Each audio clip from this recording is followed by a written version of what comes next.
Okay, right. Hello, good evening from the King's Fund for another of our series of health chats. Got a spectacular guest for us tonight, but before I do that, I just want to take a moment to remind you about these. You want to give me one of those things? Between the 13th and the 17th of November, it's Change Day, but it's been converted into Change Week. I'll bring that a bit closer to the screen. Can you see? How am I doing? Yep, perfect. Is that okay? Fine. These are pledge cards. You can download them from the FAB website, and they're all over Twitter and what have you. So please don't forget to pledge either for your organisation or individual. So enough of that, I think. So we'll just press on. Really interesting topic, I think, tonight, mental health. I know that from my years in the service, is Eve Richardson here? I think she should be here, and Eve and I used to work together. She was the chief executive, I was the chairman. And Eden, of course, is here, who worked with us in some capacity to her entire satisfaction. But she was great. And what I learned was, having been involved with secondary care, really as a health authority vice chairman and later a chairman, that it isn't until you get involved in mental health services that you realise what the health service is really about. It is really, really difficult, and I know of no one who's mastered it better than our guest tonight. So will you please give a very warm welcome to... Oh no, I've forgotten the sponsors again.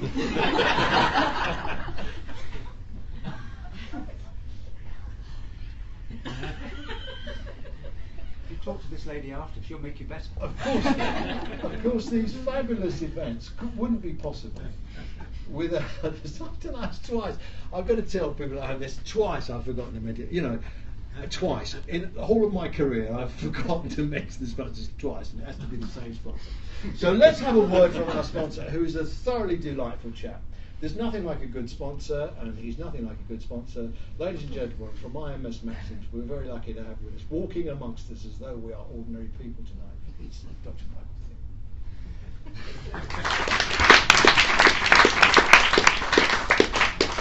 What do you say?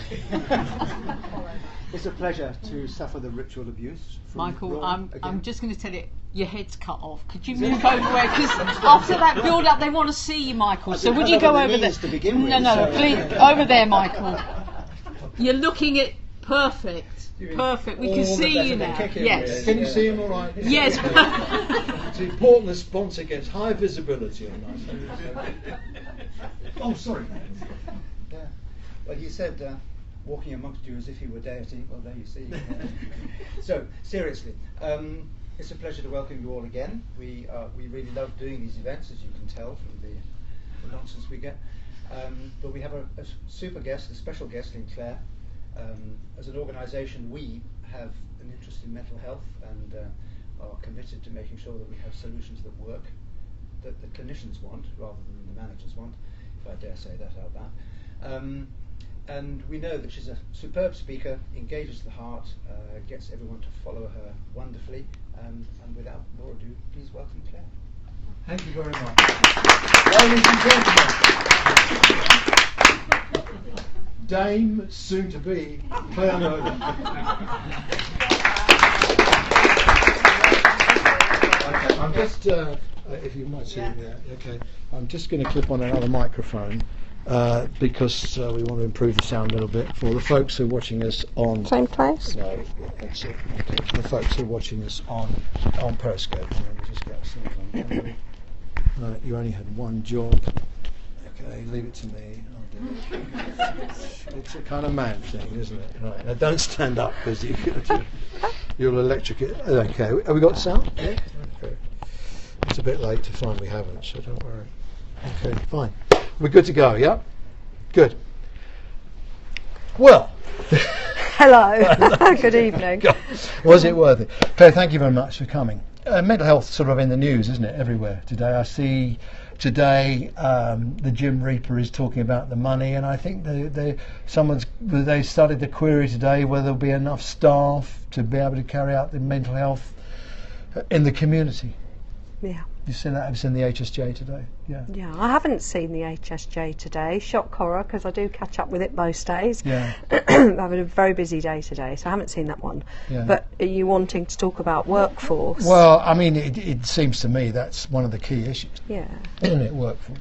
Yeah, it is. Where are you going? Well, I mean, let's cut to the quick. Where are you going to find 10,000 people by 2020? Well, I think we're going to find them through a number of routes. And can I just say, I think the first issue with mental health is to stop saying how awful and tough it is, how morale has never been lower. You know, the media is suddenly full of bad news mental health stories. And as I go about the place or go about my trust, I can tell you, and I was on induction with 170 new staff today, 2 sessions. Most people working in mental health are far from down and out. There's huge innovation. No, you didn't, but you asked where will we find the people from, and I suppose what I'm saying is the first thing we have to do is showcase, which is why thank you so much for asking me to be here tonight. Well, is to start finished yet. I know. I'm grateful at the moment. But you know, I think the first thing we have to do is start showcasing some of the really great work that is going on and make it a place that people want to be, make it a set of career choices that youngsters want to follow. I think we have to look at engaging and keeping the staff we've got. And when you actually break the numbers down, say of 10,000 staff over 3 or 4 years, divided by the entire country, 44 STPs, you suddenly get to a set of numbers that maybe says, well, each STP has to find 250, 300 staff. If it's, in fact, it's slightly less if you're going in at the 10,000 mark. I believe that's possible. I think on my induction today, my trust induction today, we had peer support workers joining the workforce, working in a range of settings. We had some apprentices, we had admin apprentices, we had clinical apprentices, amazing, a totally different set of workforce coming in. Are you just de-skilling the workforce? No, because it's not instead of qualified staff. I had about 24 brand new qualified nurses on induction today as well. So I think that it's really, really important to take a rich and textured view of what a good, competent Rich and textured view. What a good, competent nice work. Phrase. I like that. I might steal think that. It is.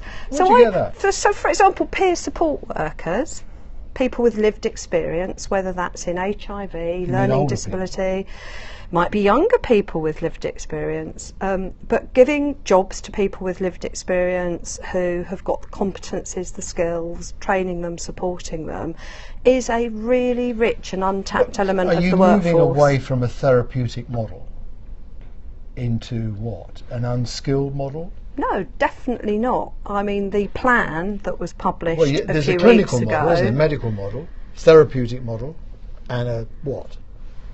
So I think the model for mental health is absolutely about prevention, expert patients, using carers more, looking at social care, so making sure that you value... Hang on, everybody says, you know, oh, we're going to go upstream and stop people getting sick. Nobody does it. And How are you going to do it? I think it is possible. Well, how? I think the STPs give us an opportunity. STPs are a bunch of the bewildered with no budget trying to do enormous amount of heavy lifting on top of the day job. What are they going to do? So I don't think that thinking in an integrated way is new for mental health. So I have been in mental health for 33 years, and back in the early 90s, and I can tell some people in this room will be old enough to remember this, we thought it would be a good idea, no offence. I need some friends here. I've already pissed off the sponsors, don't have another go. So so back in the 90s we thought it would be a good idea to bring social care and mental health closer together, so we integrated it. It used to be the Department of Health and Social Services. You will remember that. Yeah. And now of course we've got much smarter. We've got this great idea called health and social care. Yeah, and now when are you going to do it? You've been talking about it for ages. Well, I think lots of parts of the country do. I think there are some great third sector organisations that do. I think the independent sector sector plays a great role, and in areas of the country where it's working well, and ever since I've worked in the NHS, there's a variable landscape for how things are working, but I think the areas of the country that do it well already do operate some really... Lambeth and the Mental Health Alliance in Lambeth, Tees Esk and Weir, who are looking at new care models and preventative work. Where have you been that does it well? I was at Rob Webster's Trust. Thank you. Just recently. I have to say, he surprised me. As a leader, he's really surprised me, because he was running the Confed at the time, and they're pretty much finished now. They're run by two old geezers, and nobody wants to join, and you've got Hopkins has eaten their lunch and everybody joins professionals now. So, I mean, they're pretty much finished. So he bailed out at the right time, and he went to take on a trust. He did. Not an ordinary trust, like offender services, and really, really difficult. And he's doing a storming job. He really is. And I went somewhere else. Hang on, Blonde. Where did I go? Was it Hull? You did go to Hull. Was it Navigo? Yeah. Yeah. Is that where they've got the garden centre?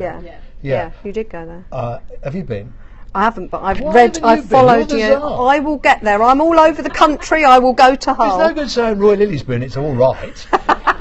Look, let me tell you. I will go there. Roy Lilley's been. They closed it. Look, I need to tell you about this, right? Yeah. Because I think all this business about merging health and social care is never going to happen. Politics are too difficult. Entitlements are too difficult. Where you've got people that have got. Some people have free services and some people don't, entitlements and all of that. It isn't going to happen. The politics of it won't let it happen. Forget it. Right. But what I have seen when I went to, was it Navigo? I tell you what, I can't tell you how good that place is. Yeah. I sat down in front of the screen and I watched the cursor blinking. I thought, how the hell am I going to write about this? Yeah. They were superb. Now what they've done is, they've reinvented social care. They bought a garden centre. Right, a garden centre. Now I'm quite sure that we're going to find this is ultra vires in the end, because I'm not going to know where the money's come from. It's certainly not healthcare money that buys a garden centre, right? But it's a proper commercial business. And so they've got people working in the garden centre. Now when you think, no, it's not just, a few people doing a bit of potting and all that. No, it's run by service users. There's a cafeteria there, fantastic there. The kitchen is run. So the whole business. On top of that, they then decided they needed to maintain the place. So they started a building company. Then they said, well, if we're going to do building, we might as well do carpets. So now they're running a carpet cleaning business. They've got this great sprawling empire that actually employs people and gets them back on their feet, back into work. Because what we know is people need somewhere to live that's safe, a job and someone to love. And they do those three things. Forget social services, they never do it.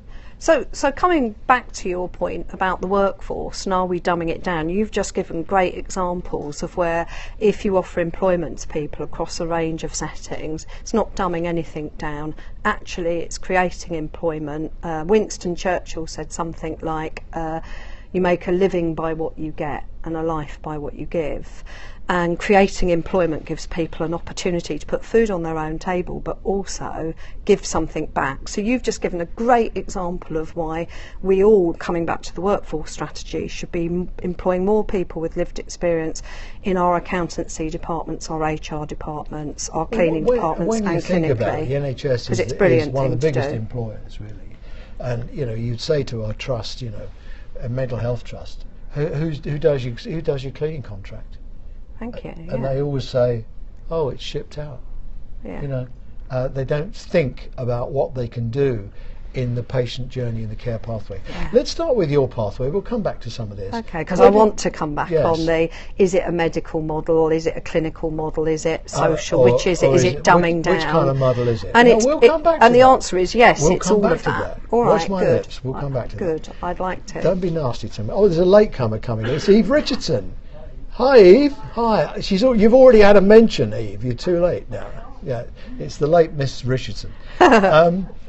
So where did it start for you? How did you get into this? You're in London, right? I was born in Faversham, Kent. Oh, yeah. One of six number 5 child of 6 to very, very sort of humble working class parents who said, don't mind what you do in life, but be happy and treat other people well, and you won't go far wrong. I then spent many years not knowing. Said that to me. Yeah, look, it works sometimes, and Give her all the good game. Thank you. You teed me up. But I didn't know what I wanted to do, and I was between the ages of 18 and 23. I was a bit of a nightmare. I thought I'd like to go into drama.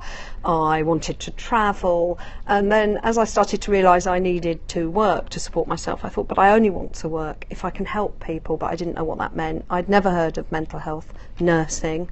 I didn't know there was such thing as mental health nursing, and I think it was something like the nursing, a woman's magazine rather, or a London newspaper, where there was a big picture of 4 people, or just people, and something like, which one of these has got mental illness, and could you help that person? That led me to find out more about it. I went into nurse training at Free and Barnet Hospital in 1983, which is a big old Victorian asylum up in North London. And the rest, as they say, is history. I never looked back. I never regretted that move for one moment. I'm always interested, because going into nursing, and it's the same with doctors as well, you go in with a very strong sense of vocation. Yeah. Because you really want to, you want to do that job.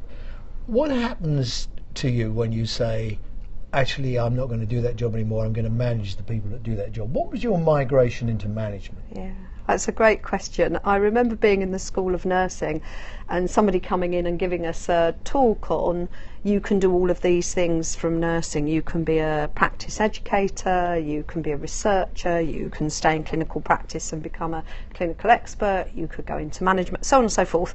They asked for shows of hand about who thinks they have an interest in research, and they said, will anyone want to go into management? And I vividly remember going, I absolutely will never be doing that. Definitely not. I was outraged we were even asked, and here I am. So I suppose, never trust a word I say, because that was a definitely not. But I suppose I never saw the journey that way. Well, what was it a Damascus Road, or is it just a migration? It was just a migration, and so in each instance, I don't know, becoming a ward sister, it was and still is always because I've wanted to make a difference, and if I've seen a way I think I can make a difference that uses my skills and something I can feel passionate about, I'll do it. So you're a ward sister. Yeah. And then what was your first management job? Well, ward sister. Yeah, and beyond that, what was in civilian? So I think ward sister was my first management job. I had £1 million budget, 20 staff. I was responsible for safety, quality, and standards. I needed to think about change and change management and how you do that. We were still in the institution then.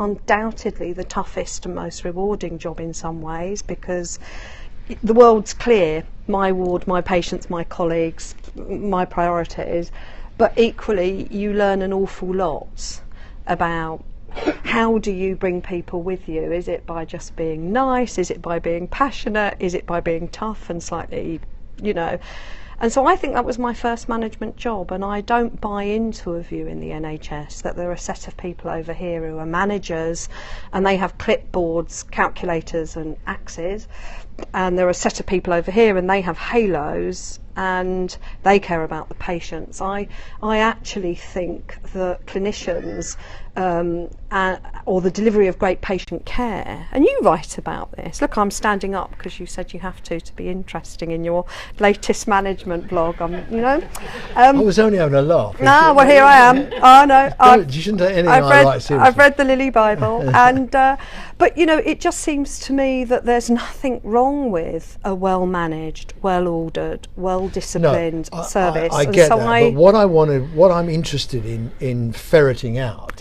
is there comes a point when you come off the ward, when you're no longer patient facing. When was your first non-patient? Can you remember? I've never done a non-patient facing job. No, because you're now going to play with words and say, I'm not. No, I'm not. I'm not. Well, you know what I mean. I do know what you mean, well, but I don't think I've. We're going to talk about this all night unless you answer my question nicely. I've never done a non. I want to know what happens to someone. Is it you think you can do more? Yeah. So I think, I'm not trying to play with words, but I don't think my job today is non-patient facing. I'll be on my wards, I'll be out nationally meeting with teams who are looking at how you improve care. I'll get to Hull, I've been all over the place and I will go there.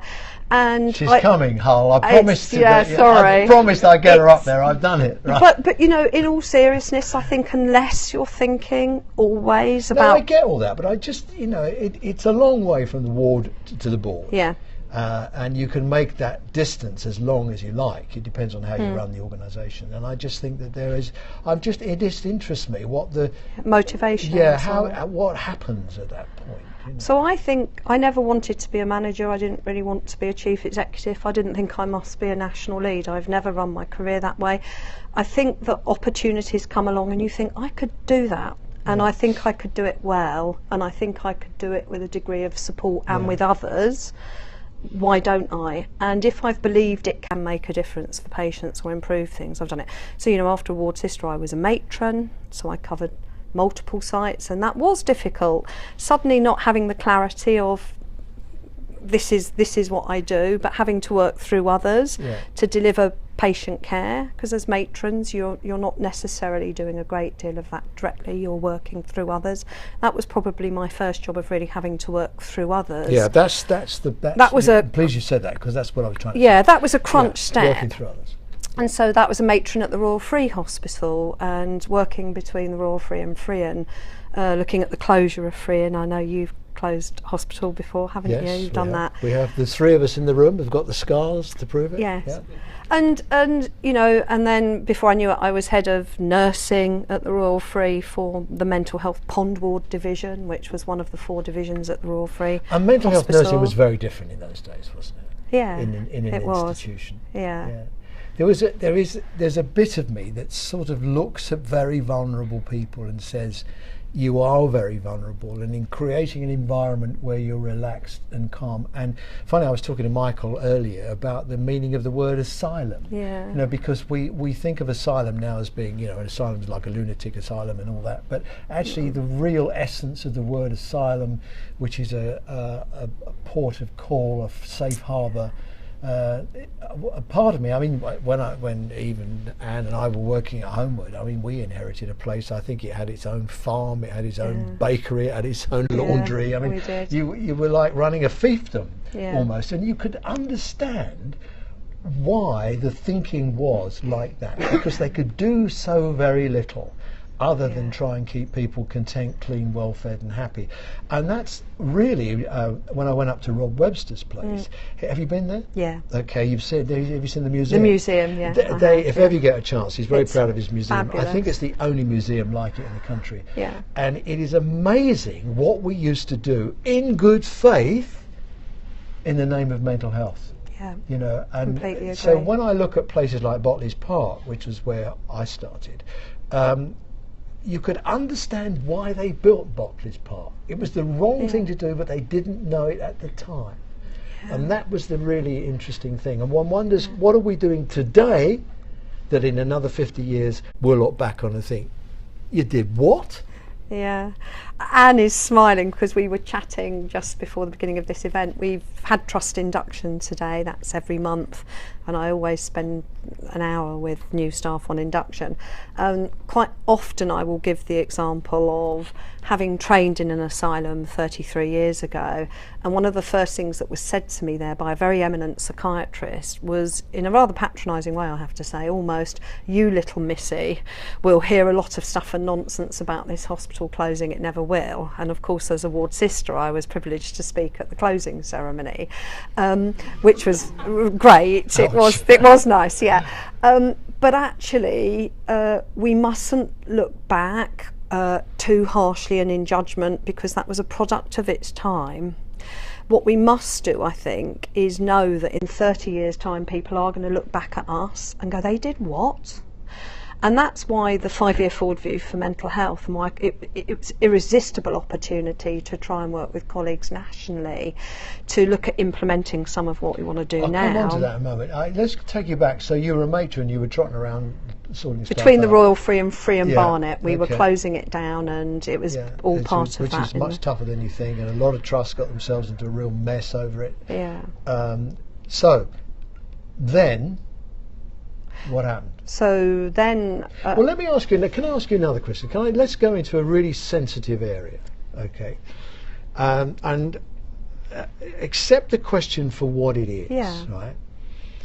Because it interests me about the role of women in management. And you came into management at a time when there weren't that many women, and certainly not senior women in management. And I asked Sam Jones for the same question. But how did you juggle family with really a big job? How did that work?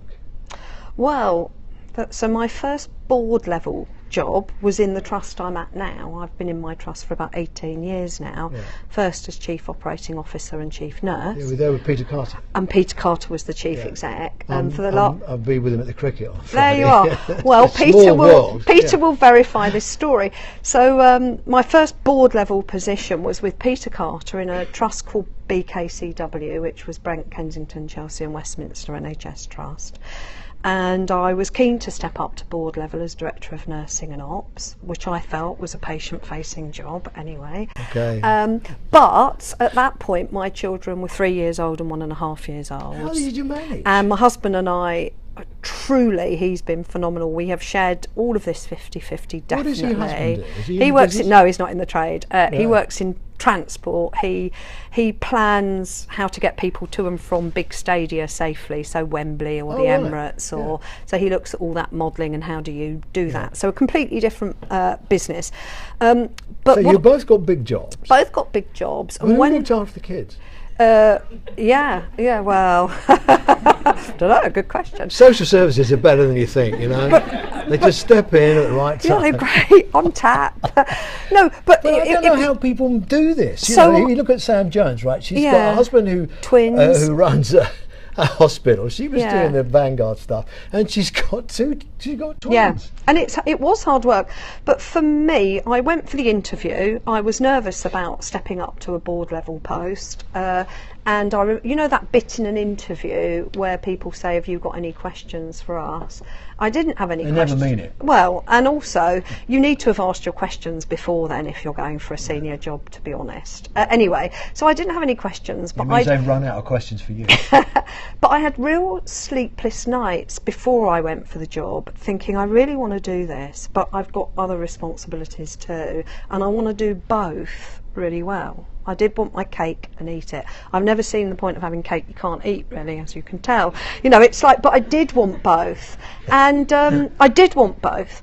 And so in that point, Peter, who was leading the panel, said, have you got any questions for us? And I had thought about this, and I don't say it's right or wrong. It just made me feel better about that step and balancing responsibilities. So I said, I haven't got any questions, but I want you to know something about me. I will work as long as you need me to. I'm utterly passionate about this, but I've got 2 small boys, and my husband looks after them in the mornings and takes them to nurseries, blah, blah, blah. And I can come in as early as you like. I won't mind being in at 5 in the morning. I don't, you know, I'm a worker. But I would really like in the evenings, as often as possible, to be there for tea time, bath time, story time, bedtime. And I know that if there's an emergency, that I have to have a plan B. If there's a board meeting, I have to have a plan B. I get all of that, but I just need you to know that I will flex myself this way, but I need some flex back the other way. And I want you to know that, because if that isn't what this trust needs at this time... What did Peter say? Because I'll check on Friday. It's absolutely true. Well, what then happened, obviously, was I got offered the job. He said, sell your kids. No, and sell your kids to Nike. And I've tried, and he offered me the job, and something that, and I felt good that we'd had this honest discussion about what I wanted to make life balanced. Do you think it was right that you felt you had to have that discussion, or do you think it's nobody's business? I think it is. No, I'm of the view that it is your employer's business. So how would you look at that now if someone was coming to you and you were on a panel and they were after a senior job, and you know they got a couple of kids, and have you got a creche, for example, at your hospital? Well, it's not the nature of our trust, of course, because everybody says that. No, but we're so disparate. It's a creche, you know. Where would you cite it? Well, the best place you could. You got, you know. What, Milton Keynes, Winchester, Heathrow. That's more than one creche. So we do. We tend to have partnerships with multiple other providers, but we don't have a creche because it's not who we are. But no, I think it's a good discussion to have, because in my case it was young children, and I wanted to have a discussion that said these times will be important to me. Supposing a guy had come to you for a job and has said, look, you know, my wife and I work, she has to get off and do the thing in the morning, and I'm going to look after the kids in the morning, get them off to play school or whatever, and look, I'll always be in here by 11 and I'll work till midnight if you want me, but hey, that's the way my life works, and I'll give you my best shot. Yeah. Well, do you know what? First of all, I would really admire the honesty and openness of that, because you'd be giving me the choice in a really honest way as your employer to decide whether I can flex to accommodate that. Secondly, it's not just children, is it? People have aged relatives, their spouses. Well, increasingly, isn't it? And they have others. And so coming back, I just took a year off and looked after it. And you know, and that was, well, I don't know about luxury. I mean, because that's a wonderful thing to have done, but also practically speaking, I'm imagining you didn't still have to pay your mortgage, or you weren't, you know, things could stack up for you. I was in a fortunate position of being able to do it, but I mean, it is increasingly now, isn't it, where women are predominantly. I always say this about the NHS: we employ more women than men, we look after more women than men, we've got more carers of women than men, and we must be one of the worst employers for women on the planet. So coming back to the workforce strategy, do you know, by increasing retention by 1%, if I pledge as an employer to be 1% better, and we all did that nationally successfully, that's 6,000 staff we retain. So I think it's really important that your staff can say, we become a better employer. We become a better employer. Where have I seen that written? In my workforce strategy, or the workforce strategy, I should say. But Peter Carter, so this was the other bit that was really important. We then were a board in full swing in a new trust where everybody on the board was working really hard, as did I. Probably definitely long hours, but I didn't mind because it was so interesting. But we'd be in a meeting and come about 5:30. If it was clear it would be going on, he'd say, Claire, do you need to go now? And I really appreciated that, because normally I'd go, do you know what? No, I can, it's fine, I can flex another bit of the way. Occasionally I would need to say, thanks, I really do need to, and I appreciate it. Equally, he knew he could ask me for anything that was reasonable that would help the trust or what we were trying to achieve, and I would flex the other way to make that happen. Pretty far-sighted guy. It was great, you know, and credit to him, and I try and take that as a lesson. And yeah, if I had a chat that said, I've got an elderly mum and I really want to look after her, and I'm doing that with other members of the family, and I'm not going to be totally inflexible, but it would suit me if you. I would just admire that. When I was chair at Homewood, who was it? It was Michelle White, wasn't it? Anne, yeah, she had a baby, didn't she? And she was worried about. She was our director of HR, I think that was right. Yeah, and she brought the baby to work, and she brought it to a board meeting. And while she gave her presentation, I sat holding the baby, you see, and the local press took a picture of me, and it was in the local paper, the chairman left holding the baby. Okay, so then Peter left, of course. He moved on to the RCN, did a great job there, and that was your big opportunity. Yeah. What was it like on the first morning? So becoming chief executive at CNWL, I'd been there 8 or 9 years by then, and I loved the organisation, warts and all, and I really didn't want anyone else to be the chief executive. So I have to say I probably more applied to be a chief executive because I didn't want anyone else to, than because I thought I must be a chief executive. I didn't think I must be a chief executive. I thought, but this is our organisation. Here's an opportunity. I'm going to apply for it because I'd like to with the team. Lucky enough to be appointed. It was a Ruth Carnell was on my panel actually, and she doesn't take any prisoners. She takes no prisoners, no, and so I was appointed. She sat there in that chair when we interviewed in a pair of Prada shoes. Always, Jimmy Choo or Prada. That's all I can remember of that evening. It was yeah, the I don't know shoes. why. I don't know, these are Clarks probably. Sorry, it's the nurse in me. But so day one just felt absolutely natural and right. I'd grown up with this organisation. I think with hindsight, Peter had probably been exposing me more and more to greater leadership opportunities and challenges. So it was fine. But Ruth Carnell did say to me when she phoned to say you've got the job, she said, at some point in your first year as chief executive, however great it seems to be going, you'll hit the wall. Something will happen and you won't know what to do. And instead of not sleeping, fretting, digging yourself deeper in or whatever, phone me.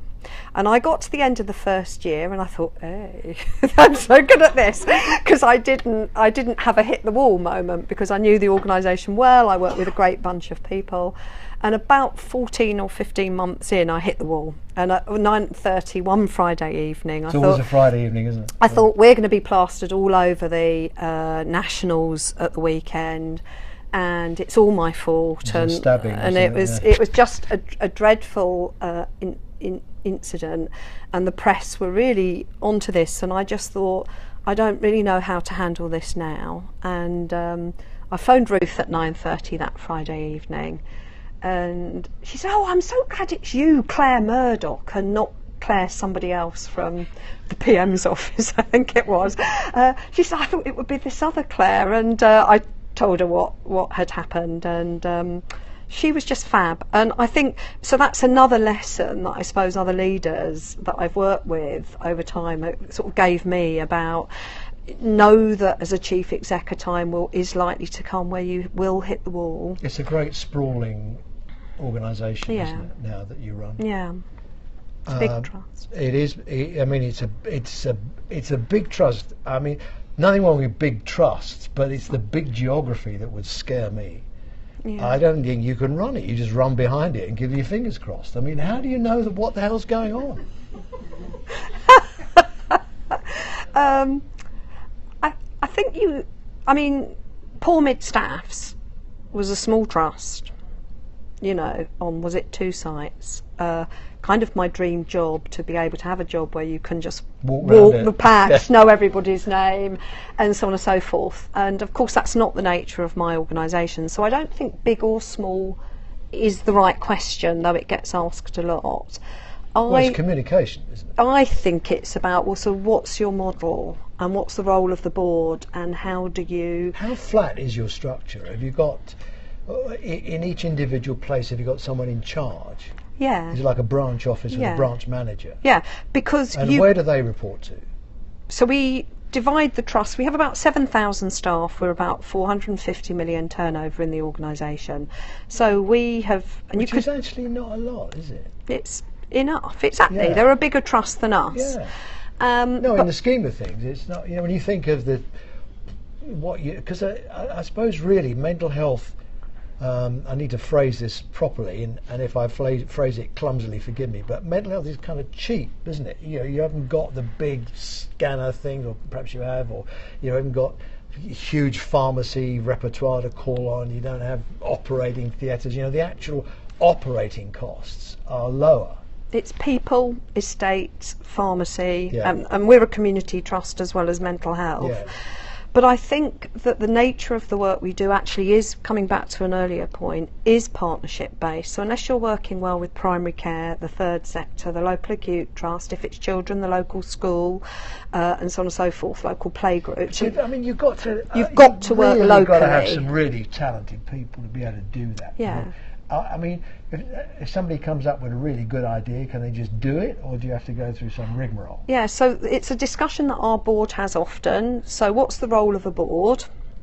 And set the strategy and hold the executives to account. Yeah, And pretty much it is that. So then how do you enable the organisation to work in a heavily devolved partnership way where clinicians and others feel able to act and get stuff done in the context of their local setting? I think sometimes we get that right, sometimes we don't. It's an issue the board looks at permanently, and you absolutely are dependent on a talented workforce, whether that's clinical, managerial or both. And I think both in my own trust but across the country there's some incredible talent in mental health, and you have to, if you're going to work across a big geography, you've got to value the partnerships, value your staff, trust your staff, got to have good ways of holding to account and knowing what's going on. Devolved budgets. So devolved budgets, devolved management structures, devolved decision-making mechanisms, and yes, increasingly year on year we get better at understanding what's performance, what's going well. I do walk the patch a lot, but you can't manage a trust like ours by walking the patch. You'd be forever on the road, wouldn't you? And I am, and in the national job too. Well, I want to come on to that because, as well as having this very awkward trust to run, and I don't mean this, but it is awkward. The geography is bloody awkward, and it's all over. I mean, God knows where you've got branches and doing stuff. I mean, you're down in Surrey, you're in my neck of Surrey, darling. You're actually working in Surrey. Good heavens! And they've let us in. Yes, I know. See about that. But then you've got London, you've got a huge mix of demography, of background, wealth, legacy situation. I mean, it is a really awkward thing to run. No, it isn't, actually. It's no more or less awkward than organisations that people are working in here. Oh, come on, it's a hell of a lot easier to run a district general hospital, isn't it? You're all on one site, you can walk around it in an hour. It's much easier. I mean, I'm not saying it's easier, but it's easier than you got 230 sites. Probably, You've and got across more branches multiple than Sainsbury's. Yeah, and across multiple boroughs. But again, it comes back to what we were saying earlier. Are you too devolved? I mean, why are you running services in Surrey? Why can't the Royal Surrey run Surrey? We've been in Surrey. Frimley Park. I mean, they're wonderful at Frimley Park. We've been in Surrey. They do everything. For the 18, we've just won their sexual health services off of Frimley, but we've. Well, that went badly wrong, didn't it? Well, it hasn't. It's gone very well. Yeah, but it closed down before you got there. But we've been in Surrey ever since I've been in the trust. We've had a 100-bedded rehabilitation unit there that's operated for decades, and we've been running that forever. So Surrey's not new to us. The services, the people, the staff are new to us. I take your point. I'm not trying to diminish the challenges of a big geography and a wide range of specialisms across community and mental health, but I come back to my point earlier, which is it forces you to think about how you devolve responsibility and accountability. It forces you to think about the talent in your workforce. That was the point I'm coming to, because people talk about running with flat structures. Yeah. Well, flat structures are okay if you can see if you've got an eye line on the horizon, if you can see your flat structure. Yeah. But your landscape, because of the geography, is an undulating landscape, and it's difficult to keep your eye on what's happening, isn't it? I don't think so. How many layers are there between you and a ward sister? Me and a ward sister, there'll be 5 layers between me and a ward sister. Tom Peters says that's too many. Yeah. What does he know? Well, he's not trying to run your trust. Yeah, he can. Yeah, he's welcome to. And I do wonder, could we do with a layer less or not? But so it's Tom Peters. So yeah. so you have somewhere like Mid-Staffs or some of the smaller units, and they've run into trouble because culture, how you listen to staff, weren't they, by regional health authorities who wanted everyone to be an FT. I mean, they were bullied into their problems. We know what happened there. No comparison with your but lot. Other organisations that might be smaller, not just acutes, but there are good and bad in both. I mean, your place is more like running Tesco's than it is running Harrods. isn't it? In the sense that Harrods is a big shop all in one place. Tesco's, they've got 3,750. We're a outlets. chain, and not only are we a chain, but we're a chain that works heavily through, whether you want to call it STPs, which is a kind of shorthand for strengthened partnerships around a population, and how you, whether you restructure or not, STPs I think are all about really, do you know this population? Are you working well across primary care preventatively and into tertiary services?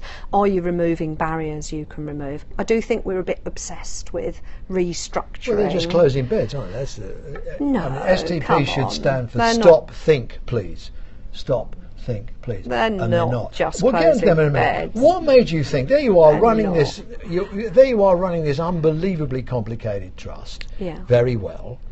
What made you think that you suddenly got so much time in the day that you could become the queen of mental health on a national basis? How does that work? Yeah. Part-time senior management, fitting it in. That'll never work. Thank you. Discuss. Yeah. Thank you for that. Well, coming back to your time of life points, both my sons are your time of life. Yeah. No, your point about circumstance. Both of my sons are now, one's been to uni. He's come back again now, but he's living a really. You'll never get rid of him. It's lovely. I don't want to. It's a great pleasure, but he's living an independent life, and I don't feel like I've got to be. Washing, definitely not. So, but that's great. Actually, I have to say, when my oldest son was little, he went to stay with my sister for a weekend, Auntie Alison, and she was always indulged my two boys hugely, and she was doing ironing with my oldest, and she said, he was about 5, and she said, does Mummy let you iron? And he said, oh, Mummy hasn't got an iron anyway. So I'm certainly I did have an iron. I still feel very wronged by that, but it's in the box. Yeah, probably. But the point is that I guess both my sons are at an age now where they can be independent. Self-indulgent, wasn't it? That you thought you could do 2 huge jobs. So you could just buy a bigger desk. So I was really happy, and still am at the moment, to work longer and harder because this is a passion for me. I've never been one of those people that has work where does and your has husband home. live these days? Yeah, he's there. I get his people to talk, or my people to talk to his people. But he's enjoying his career as well. His solitude, yeah. And I think the basis of our really happy marriage is we're so glad when we do see each other. We have lots to talk about. But it was a point in my career, I suppose, where this opportunity was an irresistible opportunity, because I think the 5-year forward view for mental health is the clearest roadmap we've had about some of the evidence-based interventions and services that we need to bring into mental health nationally. Well, it's shoving everything into the community, and fingers crossed, isn't it? It is not doing that. That's the way I read it. You read it again, Roy. Yes, once is enough.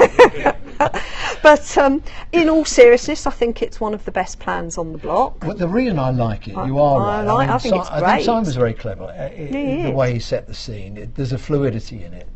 And it's what we often talk about, the Academy of Fabulous Stuff. It's positive deviance. In any organisation, there's deviance from the norm. Negative deviance is when things go wrong. Positive deviance is when things go right. It's capturing the things that go right and making them. And that's my concern with STPs. I mean, they're just becoming really Jurassic Park. They're reinvented 1980. You can see it coming because they're under such financial pressure.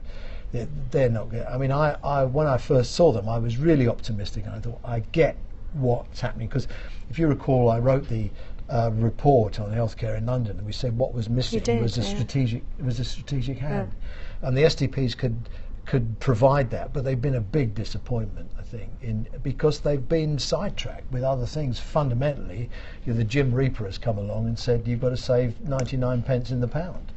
Yeah. Well, look, the challenges are well known and well rehearsed, and we're, in terms of what all public sector services are facing right now. Today, and the Sunday newspaper. Well, like I say, I've been very busy today, so I haven't seen Chris's. Well, he was in the Sunday. The Sunday was work. He was saying that you need 200 or 300 million. It's nice to know that people in charge have got such a precise handle on what's going on. We got 200 or 300 flip a coin million, and we need some more beds. Yes. Well, that's great, isn't it? Really, what a useless report. Why don't they wake up and do something, worthwhile? Well, I suppose I feel this about, say, the mental health programme, and I sort of alluded earlier to the sort of unremittingly negative press, and it's all, useless or it's not working. True? Can I just stop you there for a minute? I mean, I think there was a time when you go back to the Zito days. Do you remember? Early 90s, Jonathan Zito. The Jonathan Zito, funny enough, I met his wife again last year. She's still very active. When you think of Marjorie Wallace, who started SANE, and we were constantly on and off the box with horrible human tragedies that have occurred because of people who have had florid episodes, and we kind of just bunged them into the community with fingers crossed. I think, I mean, dare I say it, fingers crossed, we have learned. If we said earlier, didn't we, in 50 years' time we'll look back and think, did they really do that? Well, actually now in 10 years' time we can look back and think we didn't handle that very well. But a lot of it's settled down now. You get a lot, fingers crossed and touch wood, you get a lot less adverse publicity, although of course there's been the Sparrowhawk. That's in learning disability. That was in learning disability. Connor, yes. And there have been a number of other. I mean, some of these learning disability homes have had catastrophically things go wrong with them. So I'm not trying to sweep anything under the carpet, but I just feel somehow or other we've got a bit more of a handle on some of these. Yeah, well, I feel that. Is that right? So yeah, I feel that. So you ask why now, and why did I do the job? Well, A, because I think I just felt that I could now. B, I've got a terrific team in my trust, most of whom I've worked with for more than 10 years. We do provide learning disability services as well, but not nationally. I'm not leading on LD, but we do provide. So I've got a great team, and at NHS England what I've encountered is a brilliant mental health team at NHS England. Seriously bright people who are passionate about this agenda too. So that was another reason why now I think the 5-year forward view sets out the best roadmap for a long time for mental health. But let's just major on the 5-year forward view for a moment, okay? The 5-year forward view comes to an end, as it's presently constructed, in about 200 weeks' time. 2021. Has it been pushed to 2021? No, it was always. Okay, all right. 2021. Well, yeah, but it depends how you describe a year, isn't it? Yeah, it's 1920, 2020. First favourite. Yeah, but it's still 2000, isn't it? Really? It will soon be here. It's 200 weeks. Let's agree. So, we better be busy. Okay, so what are you doing today to make sure you've sorted it all out in 200 weeks' time? Yeah, so I think it's a great question. I do just want to give the last reason I applied for the job now. Which, sorry, go on. Yeah. Just if I might. Was there money? Well, there were two others. One was I checked out with Simon that he really meant that he wants NHS England and he personally to drive better mental health services nationally as a priority. And certainly when he interviewed me at the end of the interview, I didn't have any questions for him, and I didn't need to talk about my babies because they're 6'4". But I did say, I need you to know this about me, Simon. I really mean mental health and wanting to do all I can to work with colleagues across the country to deliver 5-year forward view and some of the great stuff in there. And I'd like you to take a few days to think about whether he'd offered me the job, and I basically said I'd like you to think about whether I really am your woman, because I really mean this, and shall we speak later next week, after he'd offered me. And his response was great, because he went, and that's why we'd like to offer you the job, because I really mean it too. And so knowing so there's this mutual loving. No, well, mutual commitment to try and change something and make mental health a priority. And He's doing a big push on learning disability as well, isn't he? He is as well. Jane Cummins was leading on that. He is as well. Who it is now, yeah. And Jane still is. And Jane's going to do the Chief Nursing Officer leading on learning disabilities, and she's going to run London. She is. And be the tooth fairy. Get Jane on here and ask her those questions. Actually, we get her back. Let me just say the last reason why I said yes. How many reasons are there? Well, but because they're all really important. So right across the country, Absolutely, and you're seeing this in your visits, because I love watching what you're doing on Twitter and social media, and the work you're doing as you visit. Right across the country, there has never been a greater appetite to think mental health and do mental health. Well, and I hope that's right, because I tell you, I mean, people, you know, I'm not naive about when I visit, you know.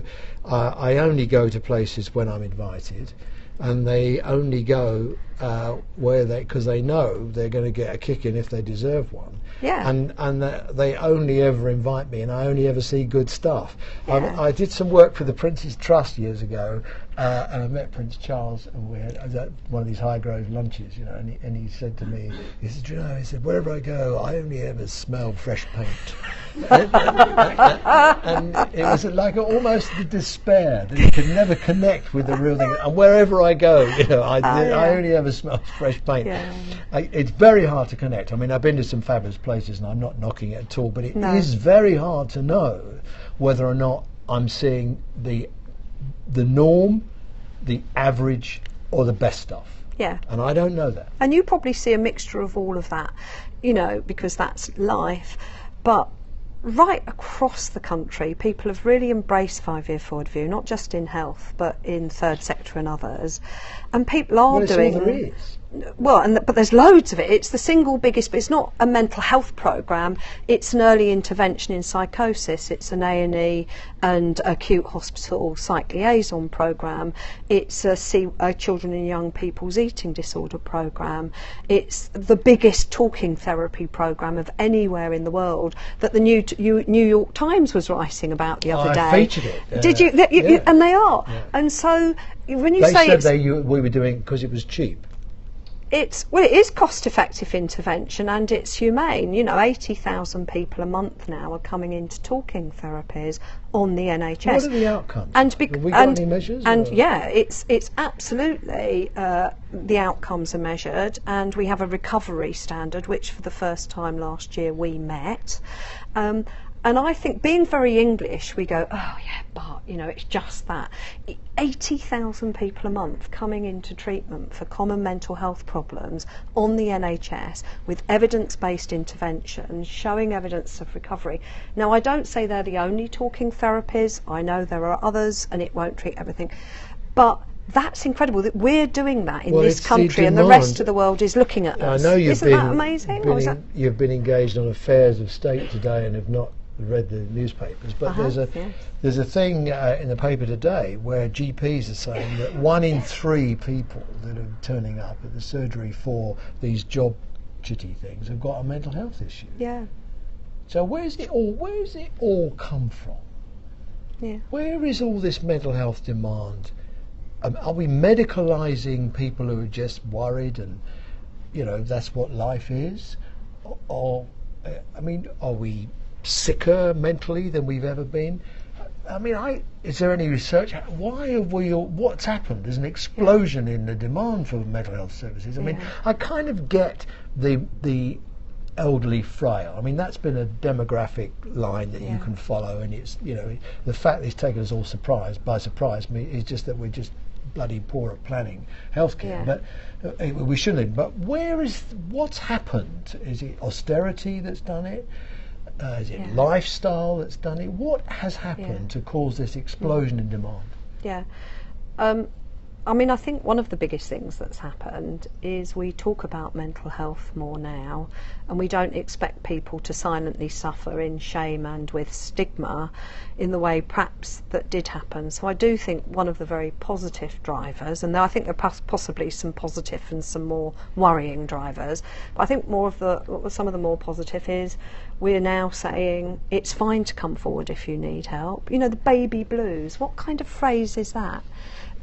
Really, women struggling postpartum or in the first year post-birth, you know, sometimes with some tragic consequences, and yet we now know that there are a whole suite of evidence-based interventions that can really help women. So we're now, of course, bringing their needs into the light more and saying we can meet them. So some of it's stigma and services availability. You know, just to argue the other point, you know, the other side of the story, just for the sake of argument, I mean, childbirth is the most natural thing in the world. If it all goes well. It's fine for you. Yes. Yeah, but no, I've had a kidney stone. I know what real pain is. Did you have to nurse it in the middle of the night for months on end with no sleep as well after you'd delivered it, right? It was like the Kyanari diamond. It's enormous, this thing, and they prized it out through my willy. I never thought I'd piddle again. Oh, too much. Well, there you are, you see. Because you're speaking to a nurse. Yes. But I mean, just to take that point for a moment and look at it seriously for a moment. Childbirth is, like any vertical, was natural. Yeah, that we used to have families where mum would support daughter.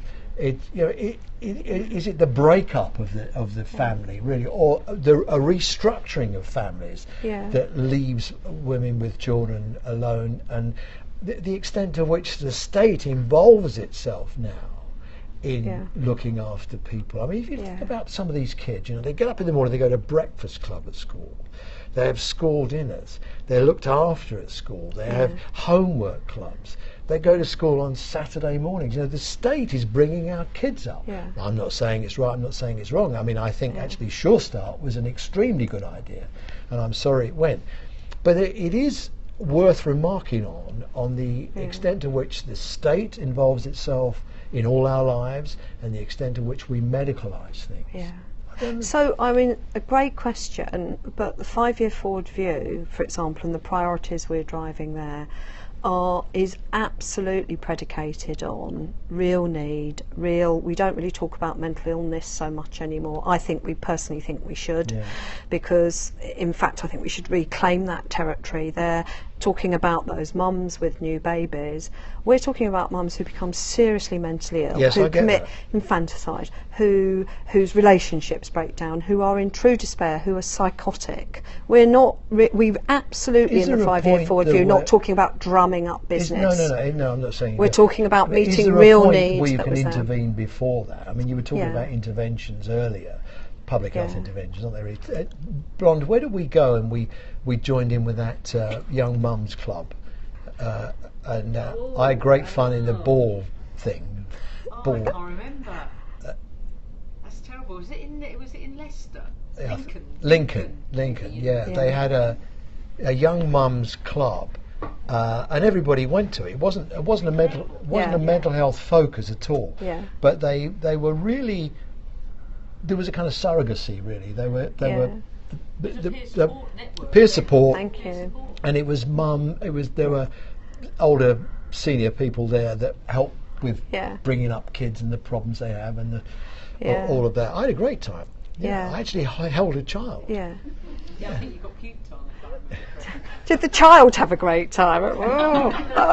But no, in all seriousness, no, they were good though. But those kind of things are the upstream interventions. And the mental health task force, so just to remind that you've got a very knowledgeable audience, so I'm not going to sort of take you through the ABC of how we got the 5-year forward view, but the mental health task force led by Paul Farmer, it was an independent task force which Simon had the foresight to commission, took a year to look at, and he left them alone to do it, and he absolutely then embraced their recommendations, and we are where we are here.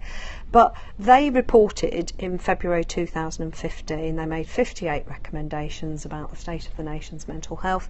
Half of them were for the NHS, and the half that were for the NHS were very much about clinical evidence, evidence-based interventions, the things that can work, and treating people who are in real trauma and distress. But the other half were for wider society, and it's pivotal. Because when we've done our interventions, when we've given first-class treatment, people go back to the rest of life. And I think we mustn't, as the NHS, and I don't think this is just true for mental health, I think we can't think that the NHS is the cure for all ills. People need good housing, proper education. They need community support. They need loneliness is the biggest killer of all. That was the point I wanted to talk to you about, really, when we went and saw these mums with their kids. And I've seen it again. There's a thing called the Bennett Hill Project. I don't know if you've been there in Birmingham, and that's run by GPs, and that helps young mums look after their kids.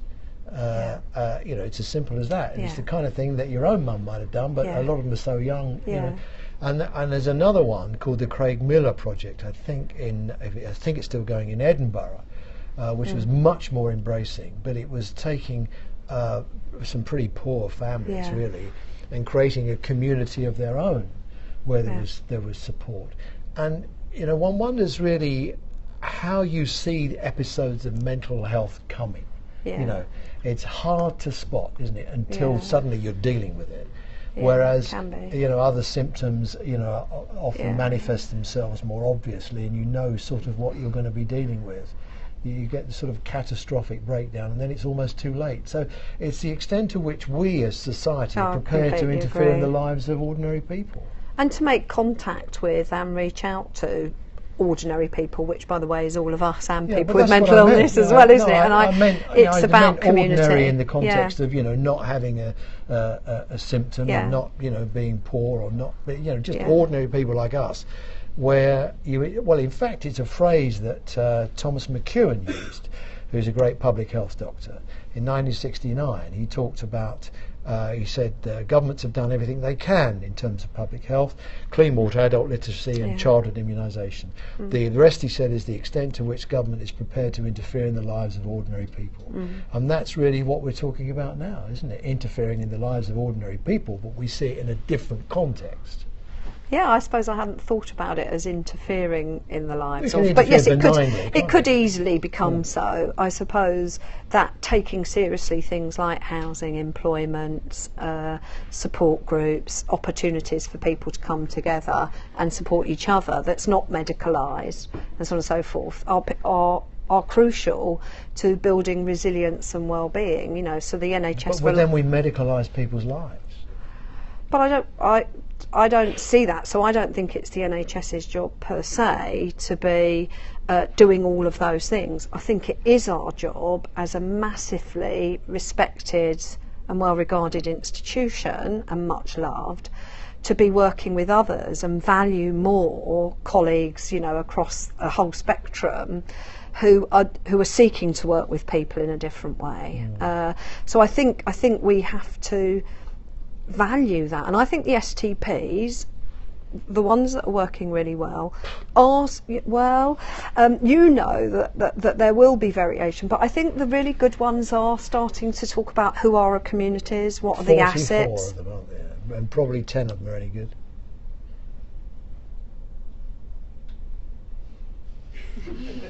Ask me another question. I think that's too harsh, and I wouldn't agree with that. I wouldn't agree with that. There'll be people in this 25. room. There'll be people in this room who are working 26. with STPs and are really thinking about this preventative stuff, working differently. Well, let me be clear. I'm not saying people who work in STPs are stupid. What I'm saying is people who work in STPs have got a dog's job, because we all know they're being driven to get some money rattling in the tin by 2020, and you know, all this business about innovation and change and all the rest of it. Yeah, sure, but you know, they can mess around with the flow dynamics of the system, but they've got to stop people coming into the system, and that's out with the reach of them or the timescale.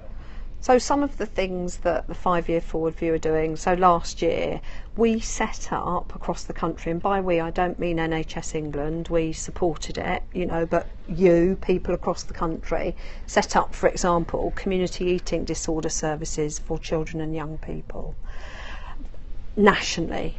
They've gone live just recently in the last 6-7 months. Some are still recruiting. That's amazing, because it's their community services designed to intervene earlier for children and young people who otherwise had very, very little until now. And you're right, we're then ending up in A&E, we're ending up in expensive Tier 4 places, and not what they wanted. Or How many Tier 4 beds have we got? About 1,400, give or take. 1,400. I never knew it was that many, and yet we still have trouble finding a Tier 4 bed. Yeah. We do, and there have been issues, but Simon committed back in March to open more Tier 4 beds across country, and we're going to do that, and we're well down the track of opening more beds. Where are we with children or young people in police cells? Because that's still happening, isn't it? Very, very, very seldom, but there have been some cases where that is still happening, a handful of cases. It's never okay. It isn't all right. So we're opening these additional beds, and if we've got tier 4 providers here, we might open some in your area, mainly in the south and London.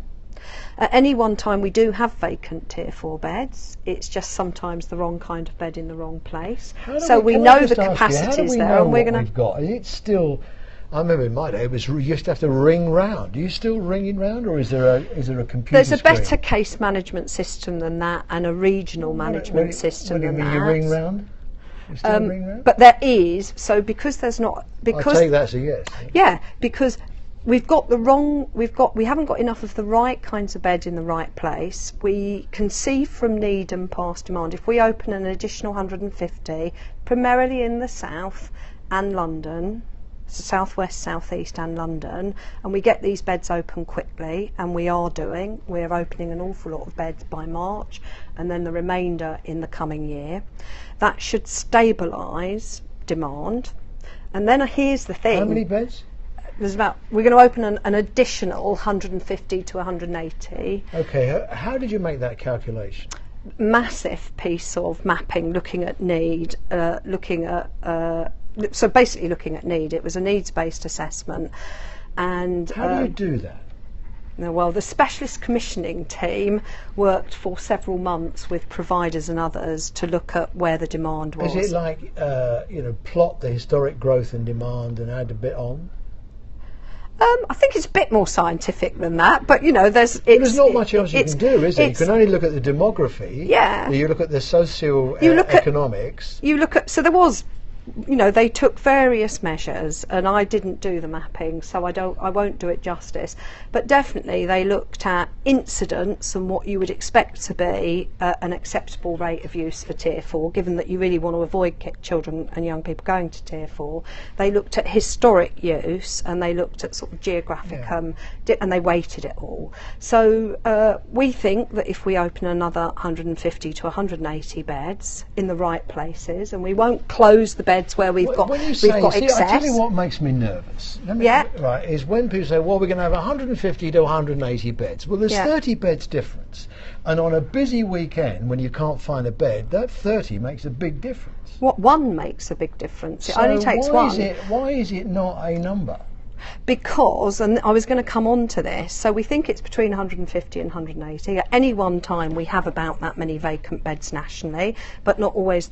So they're not just tier 4 beds. It might be a learning disability and mental health bed. Being shipped to Scotland. It might be an intensive care bed. It might be, there are different kinds of. It might be an eating disorder need that's needed. So tier 4 offers a different level, a different type of service within tier 4. So yes, you do. Right. It might be a low secure ward that's needed. It might be. So they've done a really detailed piece of mapping, looking at the kinds of beds that are needed and the demand. So we know it's not just 150 to 180 beds. We know the sorts of beds. But here is the thing, so it's all moving parts. We will open those additional beds, and we won't, whilst we're doing it, take down the surplus capacity. We've always got more than 100 vacant beds nationally, but I've addressed that earlier. So we will open those beds, but at the same time, of course, what we are doing is investing heavily in community eating disorder services with waiting and access time standards, which we are meeting. So urgent referrals for children and young people seen within a week in the community, and routine within 4 weeks. That's new, that's amazing. And you're hitting those targets. And we are hitting those. The only person in the NHS is hitting we are on. Believe me, we delivered a lot of our targets in mental health last year, and that's not to say that there aren't pressures and there's not much to be done. It's why we've got a 5-year forward view, because there's much to be done.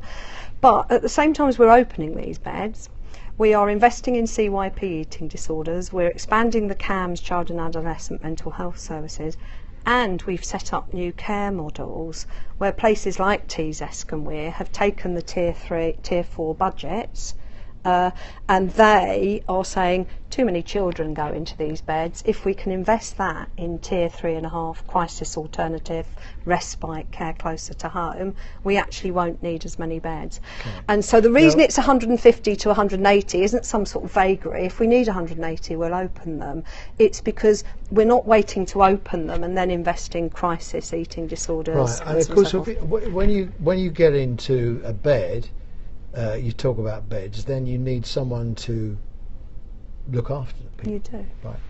Which brings us now to the thorny topic of 10,000 people. The Tinkerman's army is going to come marching over the hill and rescue us all. 200 or 300 people per STP nationally. Yeah, but it's not that easy. If you break it down, it's not easy. It's our biggest challenge. It's a neat trick that I use myself, but it's totally disingenuous. I mean, you've got to find. It's only 200 in SDP land, right? Fine, but you've still got to find them. Yes, you do. We can't find enough nurses to do, inverted commas, ordinary nursing. Yeah. We can't find enough. You're talking about like eating disorders, looking after people with eating disorders in the community. Yeah. It is excruciatingly difficult to do that. Excruciatingly, because it's not about not eating disorders. It's about so much more. Yeah. And the lives of these children, their own, often they're just children, aren't they? Have, and how they're growing up and how they're managing adolescence and their home life and all the rest of it. I mean, it doesn't just take one case person to do it. I mean, you need an army of people to look after people in the community, and I just do not believe that we will get to 2020 or 2021, because you want to call it the year 2020. 31st of March 2021 in my book. Last time I looked at the calendar, Roy, that wasn't just spin. That was a real date. That'll do.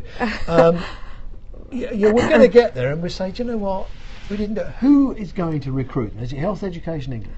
So the plan. I mean, God help us if it is. The plan is led by HE, but actually NHSI are doing great work with HE. NHS England, trusts and STPs will do it. Okay. So it is all our job. How many interfaces have we got there? Well, it's the same number as interfaces as we've got now. Got plenty of room to pass the parcel around.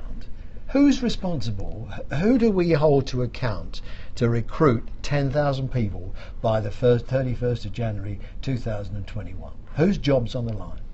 Well, probably mine, maybe. I don't know. I'm the SRO for mental health, with responsibility across all of the arm's length bodies for the delivery of the 5-year But you're just saying, well, look, Health Education England didn't do it. Well, wouldn't it be nice if the world were simple enough to go, it's their job, end of? The truth is, and the painful truth of this one is, it is all our jobs.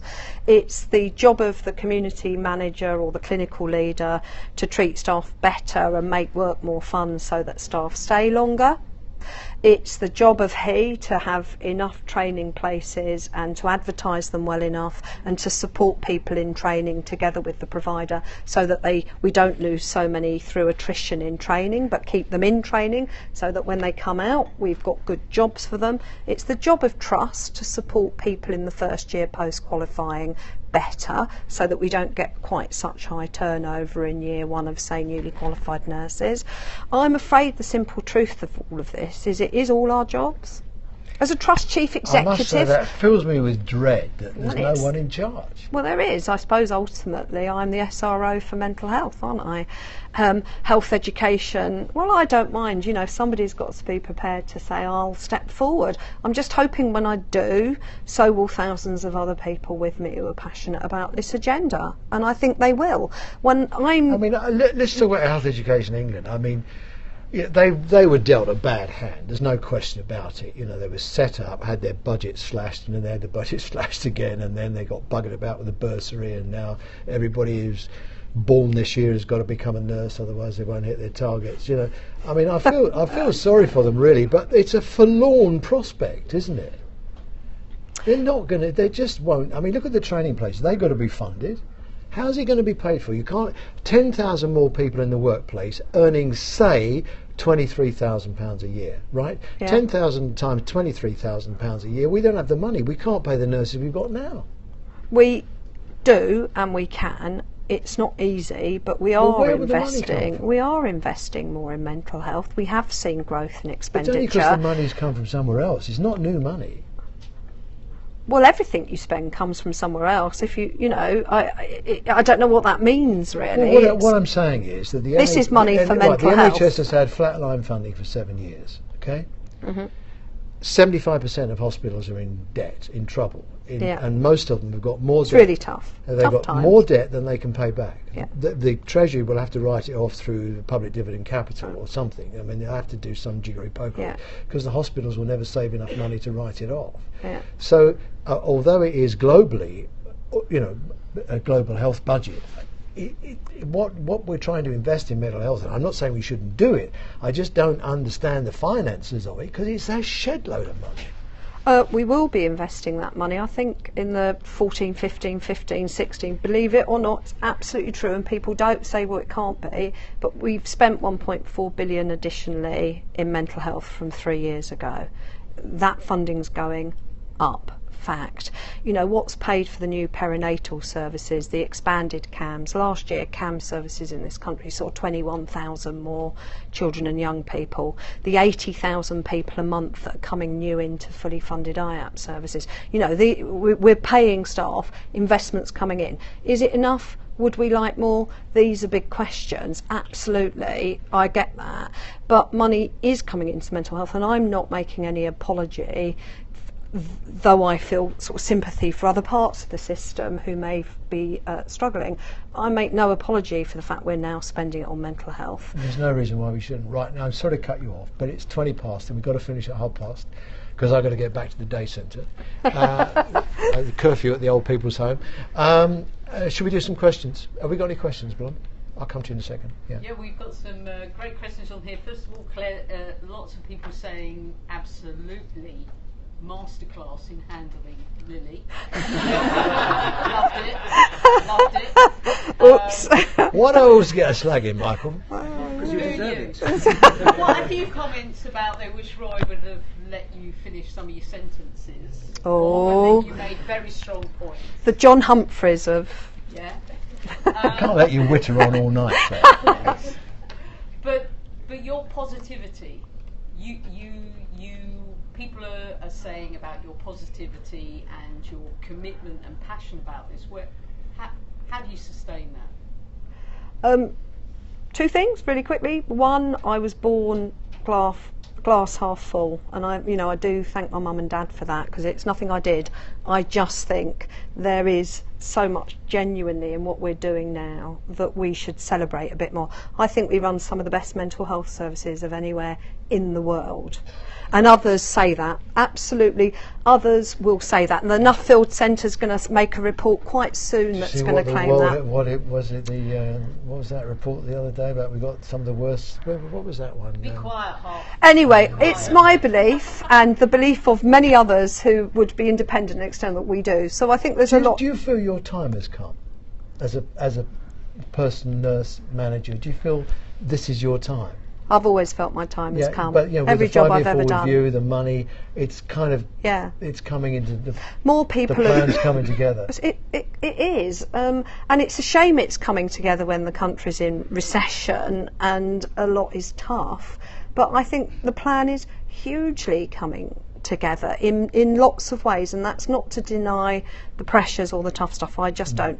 But my positivity comes from I see all that is good that we're doing. I'm realistic about the pressures. And B, oh my God, the people you work with in mental health are amazing.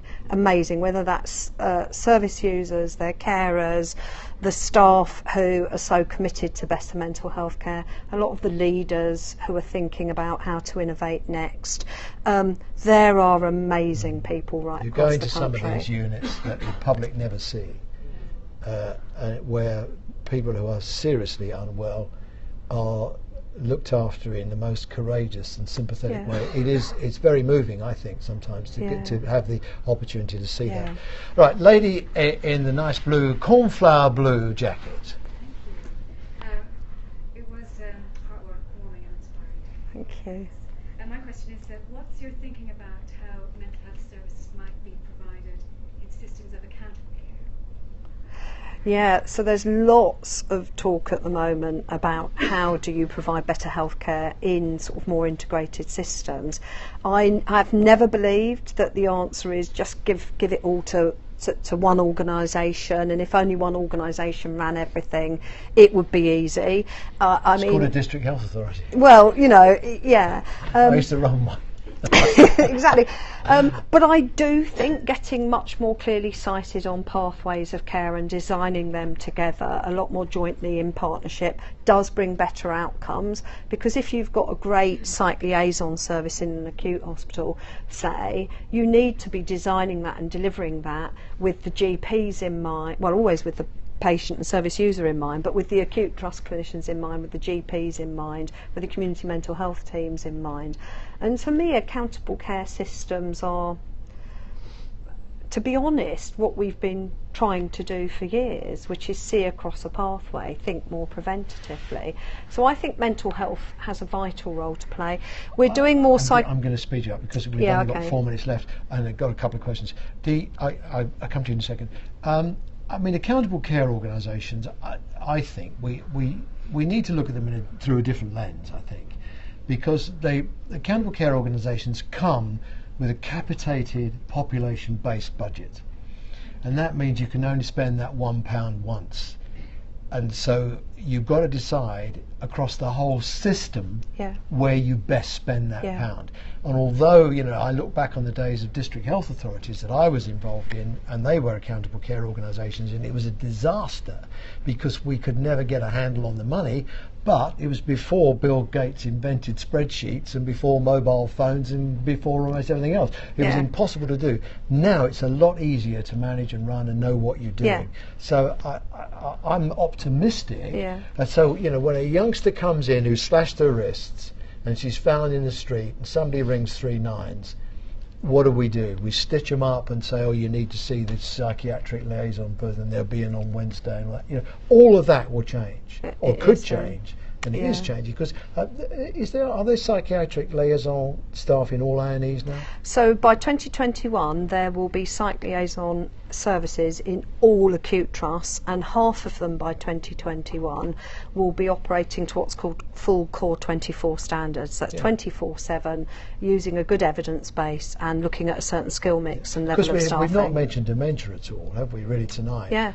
Look at that. Which is amazing. A discussion of a whole different type. I mean, and if you think 800,000 people have dementia now, it's going to be, what, 1 million by 2025?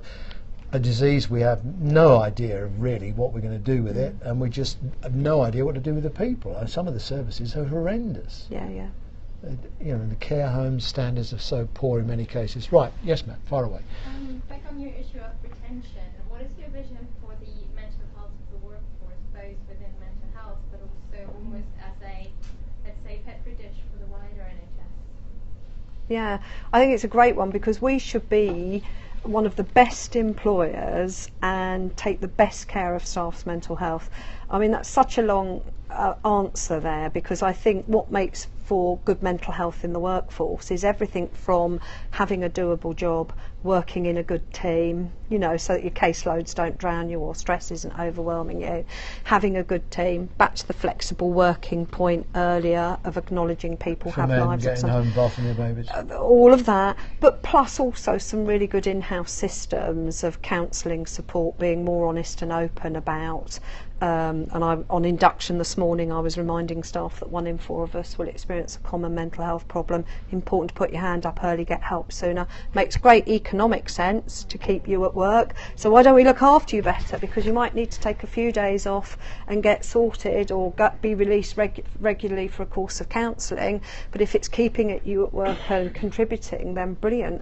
And I think this is where mental health will also play a huge part in accountable care organisations, because as we get more savvy about this, we will realise that taking better care of people's psychological health and well-being will lead to physically better people and cheaper care. Depression in old age?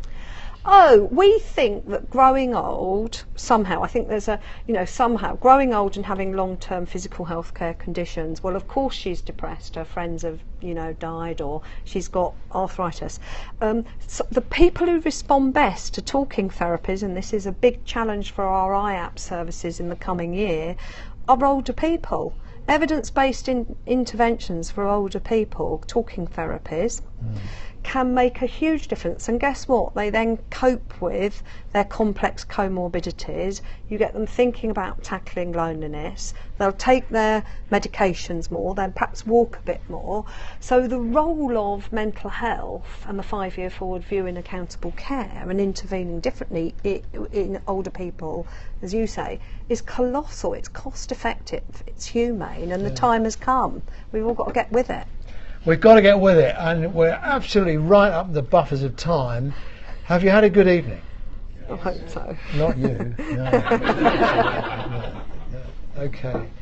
Claire, you've been a really interesting guest, and thank you so much for giving up your time. Now we have a little gift that we always give our guests. It's here it is. John's got it for you here. It's a bottle of whiskey. Most inappropriate probably, but never mind. And it's the important thing about it is the important thing about it is it's Welsh whiskey, right? Which is the best whiskey in the world. Is it Sorry really? for any, absolutely is. Forget what the Scots say. You do know my surname's Murdoch, Yes. and my dad was a wee Scots. Yeah. He now wants me to donk it's the you. best whiskey in the world. Try it, and you'll see what I mean. And the other interesting thing is that it is quite an expensive whiskey, and it's just above the threshold where you have to declare it. I'm not going to believe this, but it's reduced in Waitrose. Oh no! Well, ladies and gentlemen, soon to be Dame Claire Murdoch. Yeah. Thank you. No, thank you. Thank you very much. Thank you. Thank you. Okay, goodbye everybody. We got. Are we still live? Yeah. Okay, thank you all very much for watching. I hope you had a great evening. We sure did here.